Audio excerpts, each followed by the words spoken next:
Alhamdulillahil fadlu indahu fi jamalil bawakin wa ilam yadmali do'ahir. Asyhadu an la ilaha illallah wahdahu la syarikalah wa asyhadu anna Muhammadan abduhu wa rasuluh. Pada kesempatan kuliah Ramadan ini akan saya coba menyampaikan tentang pengertian Idul Fitri. Sebetulnya Idul Fitri ini harus diartikan dan diterjemahkan lebih secara hakiki dan secara syarat. Yang pertama secara hakiki didasarkan dari beberapa ayat Al-Quran ataupun Al-Hadis menyesuaikan kepada arti yang sebenarnya itu Idul Fitri. Ketika kita mengartikan yang namanya Idul Fitri, Id itu sendiri adalah kembali, Fitri itu adalah suci. Maka yang ada sering diucapkan adalah Idul Fitri dengan kalimat fitrahnya manusia. Namun fitrahnya manusia saya yakin itu akan memiliki syarat yang secara hakiki dan hakiki yang secara syarat. Kenapa demikian saya katakan? Pertama, ayat Al-Quran mengatakan di dalam Al-Quran, ketika mereka yang bersih dan mendapatkan gelar dari Allah, fitrah, fitri, ungkapannya walitukmilul iddata walitukabirullah. Nah, ini sudah tergambar dalam ayat Al-Quran surat Al-Baqarah, bahwa ketika kita mengangkat dari Ramadan, bagi mereka yang menuntaskan Ramadannya, seperti menyempurnakan Ramadannya, baru walitukabirullah, membesarkan Allah, seperti yang mana ayat sebelumnya itu dikatakan walitukabirullah. Ini ungkapan yang luar biasa. Kenapa demikian?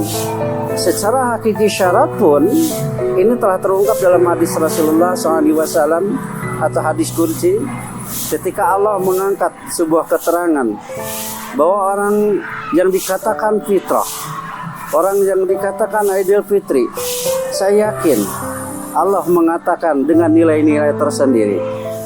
Bagi mereka yang berpuasanya karena aku, kata Allah, bagi mereka berbukanya karena aku, maka aku akan mengampuni segala dosanya. Maka aku akan ampuni segala dosanya. Itu berulang-ulang Rasul Allah mengangkat nama-nama yang artinya fitrah itu sendiri. Belum dikatakan fitrah ketika hadis ini mengatakan penyesuaian dari tamatnya Ramadan dengan ungkapan idza samu syahr Ramadan. Ketika diungkapkan, langsung dia pergi keluar menjalankan sholat Aidil. Sholat Aid berarti mau mengembalikan Allah, itu adalah orang yang menyempurnakan puasanya.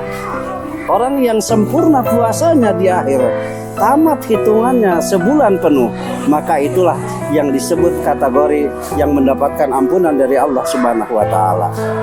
Maka saya yakin bahwa arti dari Idul Fitri kembali ke fitrah bukan sekedar mereka-mereka yang menjalankan puasa yang sembarangan puasanya, yang tidak tamat puasanya.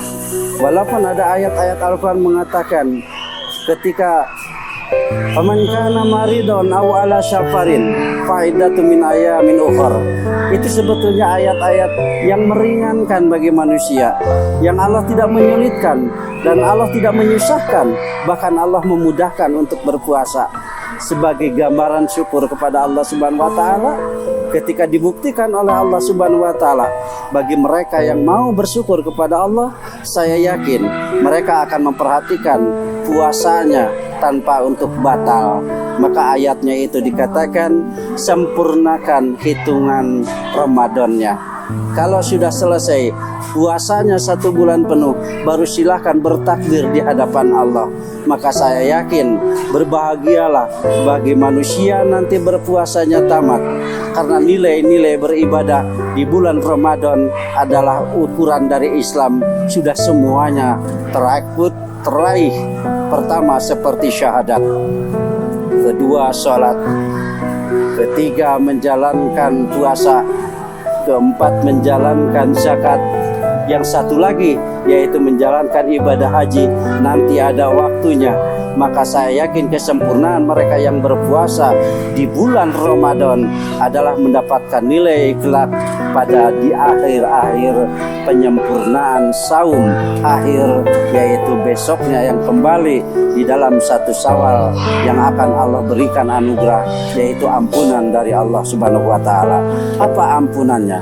Fayaqulullah ta'ala, kata Rasul diungkapkan sebagai hadisnya sampai menguatkan, jikalau engkau mengatakan bukanya karena aku, puasanya karena aku, saya yakin aku akan mengampunkan engkau. Kembalilah engkau, pulanglah engkau ke rumah masing-masing, karena seluruh apa yang terjadi kesalahan-kesalahan Allah gantikan menjadi kebajikan-kebajikan, kebaikan-kebaikan. Sebagai syarat salah satu dari akhir ungkapan saya hanya menitipkan, jikalau kita mau tetap utuh amalan ibadah saum di bulan Ramadan, salah satunya setelah selesai bulan Ramadan, jangan ada yang mampu setan memasuki tubuh kita. Kenapa demikian? Ada sebuah cerita dari Rasulullah SAW. Ketika Rasulullah SAW saat waktu itu mau pergi ke masjid, di depan pintunya masjid, Rasul ketemu dengan setan dengan bertanya kepada setan, "Wahai setan, kau sedang apa?" "Aku ingin menggoda manusia yang lagi sholat, namun aku takut oleh orang yang lagi tidur."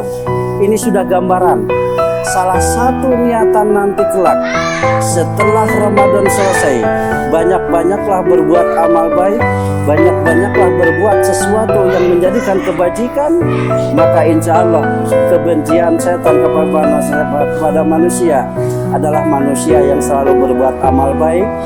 Dan sesuatu yang satu lagi adalah yang paling intinya, manusia yang selalu menuntut ilmu. Insya Allah mereka yang seperti dua inilah yang setan tidak akan mau masuk ke tubuh manusia.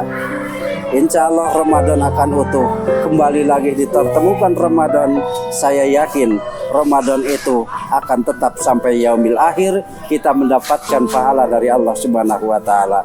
Saya kira untuk mewaspadai masuknya setan ke tubuh kita, tadi apa yang kita bacakan dan kita sampaikan, gambarannya adalah kuatkan iman kita lewat menuntut ilmu, kuatkan iman kita lewat untuk melaksanakan banyak ibadah. Sekian untuk hal yang seperti ini, mari kita sama-sama untuk menelaah dan mempelajari, mudah-mudahan menjadi hikmah untuk kita. Assalamualaikum warahmatullahi wabarakatuh. Bismillahirrahmanirrahim.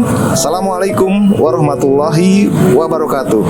Kami, keluarga besar SD Negeri 114 Bojongkoneng, Cibenying, Kota Bandung, mengucapkan selamat Hari Raya Idul Fitri 1443 Hijriah. Minal aidin wal faidin. Mohon maaf lahir dan batin.